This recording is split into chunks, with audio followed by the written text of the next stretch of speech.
প্যারিসের ডিজনিল্যান্ড দেখে এখন আমরা চলে আসছি একটা রেস্টুরেন্টে। রিকু বলছিল অনেকগুলো ঠাকুর দেখব আর সারা রাত ঘুরবো, কিন্তু কি আর করা যায়, আমি পরেছি বড় বড় হিল আর এত পায়ের ব্যথা করছে, দুটা প্যান্ডেল দেখেই জাস্ট আমার হালত খারাপ। তো বলছি আজকে শুধু দুটা প্যান্ডেল দেখে বাড়ি যাই, কালকে তো আসবো, আবার সপ্তমী অষ্টমী নবমী সবই তো আছে।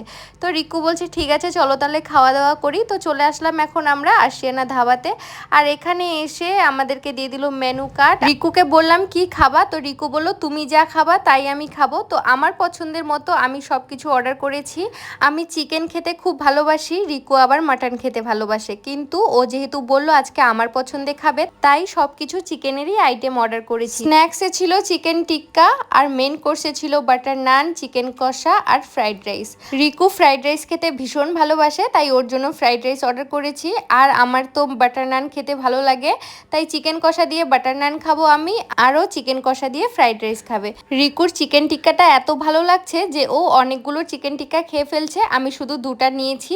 যাই হোক খেতে ভীষণ টেস্টি ছিল সবগুলো খাবার, এত খেয়েছি যে পেট ভরে গেছে। তারপরেও রিকু জোর করে আমাকে ফ্রাইড রাইস আর তার সাথে চিকেন কষা দিল, বলল একটু খেয়ে নাও। যদিও ফ্রাইড রাইস আমার খুব একটা ভালো লাগে না, কিন্তু রিকু জোর করলো দেখে, আর চিকেনটাও অনেক টেস্টি হয়েছে দেখে আমি একটু ফ্রাইড রাইসও নিয়ে নিলাম। খাওয়া